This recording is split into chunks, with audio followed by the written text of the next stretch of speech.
फैसला ये आपको लगता है कि लोकतांत्रिक नहीं है? देखिए, बहुत पहले ही 5 वर्ष पहले मैंने एक बात कही थी कि देवभूमि हिमाचल प्रदेश में ये बदला बदली की भावना से, राजनीतिक प्रतिशोध की भावना से हमको काम करने की परंपरा को रोकना चाहिए। और सरकार बनने के बाद पहले दिन हमने इस बात की शुरुआत की और हमने जो पिछली सरकार की योजनाएं चल रही थी, कार्यक्रम चल रहे थे, उनको आगे बढ़ाया और किसी कार्यक्रम को न बदला न रद्द किया। लेकिन मुझे उम्मीद थी कि वर्तमान सरकार भी उसी तरह से हिमाचल प्रदेश में करेगी। थोड़ी निराशा इस बात पे जरूर हुई है कि एक तारीख तय कर दी उन्होंने कि 1 अप्रैल 2022 के पश्चात हिमाचल प्रदेश में जितने भी इंस्टीट्यूशंस खुले हैं, जितने भी हमारे दफ्तर खुले हैं अलग अलग विभागों के, और उसके साथ साथ में जो नोटिफिकेशंस हुई हैं और फंक्शनल होने के बावजूद भी उनको रिव्यू किया जाएगा।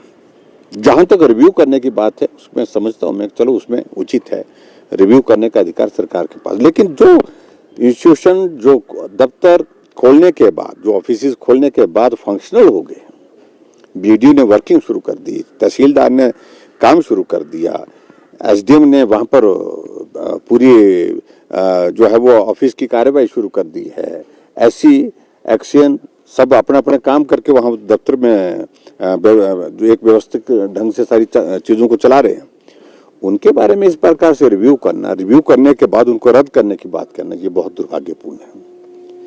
और हमारी बात में इतना जरूर कहना चाहता हूं, अगर हमने पहले दिन इस बात को कहा था कि मैंने कही है बात कि बदले की भावना के साथ काम नहीं करूंगा, और पूरे 5 वर्ष तक जो मैंने कहा था उसको अक्षरशः उसका पालन किया है। एक भी जगह बदले की भावना से काम नहीं किया। वर्तमान सरकार नई सरकार है, नई इनिशिएटिव लेना चाहती है, स्वागत है। नई योजनाओं की शुरुआत करना चाहती है, स्वागत है।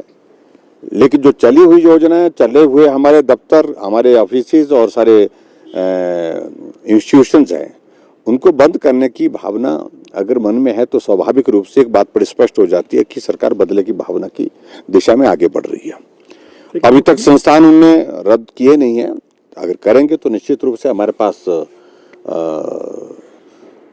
एक ही तरीका है, और वो तरीका ये है कि या तो लोगों के बीच में जाकर के बात कहेंगे या फिर न्यायालय है जहां अपनी बात कहनी पड़ेगी। लेकिन मुख्यमंत्री परफॉर्मेंस के बेस पे ही आगे कुछ ऐसी निर्णय ली जाए, ये अच्छी बात है। ये मुझे लगता है कि देखिए, अधिकारी तो अधिकारी होते हैं, जहां एक जगह है तो ज्यादा से ज्यादा उनके बारे में यही निर्णय कर सकते हैं कि एक जगह से दूसरी जगह भेज सकते हैं।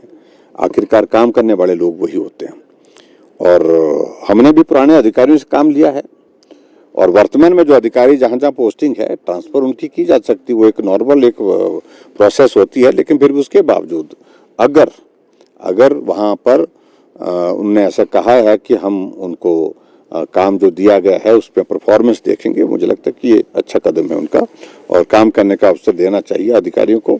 अगर अच्छा काम करते तो उनको रिवार्ड भी करना चाहिए। सर, ओपीएस के मुद्दे को लेकर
कार्य बढ़ा रही है।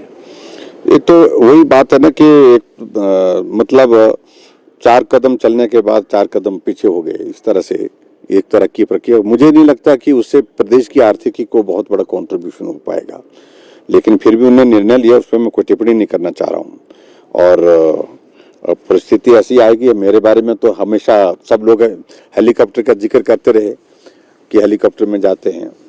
अब हमारे लिए ये भी देखने को मिल रहा है कि अब उप मुख्यमंत्री को छोड़ करके आते हैं, फिर मुख्यमंत्री को लेने के लिए आते हैं, फिर मुख्यमंत्री को छोड़ के आते हैं, फिर उप मुख्यमंत्री को लेने के लिए जाते हैं। या तो मुझे लगता है कि शायद हेलीकॉप्टर 2 लेने पड़ेंगे हिमाचल प्रदेश में, ऐसी परिस्थिति बन जाएगी। कहीं तीसरा उप मुख्यमंत्री बन गया तो 3 लेने पड़ेंगे। तो ऐसी सारी चीज़ों को लेकर के मैंने 5 वर्ष तक बहुत सुना है। मैं अभी जल्दी में कुछ कहना नहीं चाह रहा हूँ। जहाँ बात कही जा रही है कि हम जनता के पैसे को बचाना चाहते हैं, यानी कि फिजूल खर्ची को रोकना चाहते हैं, तो फिजूल खर्ची इस प्रकार से तो नहीं हो सकती है कम, जिस प्रकार की सारी चीजें घटित हो रही हैं। भाजपा विधायक दल की बैठक कब तक? वहां पर उनके सामने राजनीतिक परिस्थिति है, व्यवस्था है। वो हिमाचल जैसे छोटे से प्रदेश के लिए मैं समझता हूँ कि ये पहली बार ऐसी व्यवस्था की सरकार हमने देखी है जहाँ मुख्यमंत्री के साथ उप मुख्यमंत्री बनाना पड़ा। सर, विधायक दल की कब तक बैठक होगी भाजपा की? और बहुत जल्दी करेंगे। पार्टी का निर्णय, हमारी चीजें सेटल्ड होती हैं, उसमें कोई किसी तरह की कोई आपत्ति, किसी तरह की कोई दिक्कत नहीं होती है। अभी विधानसभा का सत्र शुरू होने से पहले विधायक दल की बैठक होगी और उसमें बैठक में चर्चा करके कि अभी जो सत्र है उसमें देरी हो सकती है, महीने के आखिर में हो सकता है या जनवरी तक जा सकता है, आपको क्या लगता है? मुझे मालूम नहीं कि अब देरी की वजह होनी चाहिए। मेरा तो मानना यह है कि सत्र होना चाहिए और जो विधायक चुने हैं चुन करके उनको शपथ होनी चाहिए, ताकि एक नॉर्मल जो विधायक की फंक्शनिंग जो है वो शुरुआत हो जाए। प्रोटेम स्पीकर अभी तक नॉमिनेट किए हैं और उसके बाद फिर वहाँ पर स्पीकर का भी इलेक्शन होना है, तो ये बहुत ज़रूरी है ताकि विधायकों को अलॉटमेंट, अकोमोडेशन की और बहुत सारी चीज़ें उसमें होती हैं, वो सारी चीज़ें उसमें नियमित होनी चाहिए थी। महत्वपूर्ण सवाल है सर, लगभग प्रतिशत वोट शेयर दोनों जगह मिला है, 1% का लगभग डिफरेंस है। क्या लगता है, क्या ऐसे फैक्टर है, अभी इस पे कुछ मंथन? देखिए, ये पहली बार हिमाचल प्रदेश में ऐसा हुआ कि 1% से कम जो है वो जनादेश वर्तमान सरकार के पास है, यानी कि 37,000 वोट का मात्र। और ऐसे में जनादेश की दृष्टि से मुझे लगता है कि प्रदेश सरकार को पूरे जनादेश का सम्मान करना चाहिए और विपक्ष को हल्के में नहीं लेना चाहिए, क्योंकि अगर वोट शेयर की बात आती है तो हमारे वोट शेयर में मात्र 0.9% का अंतर है।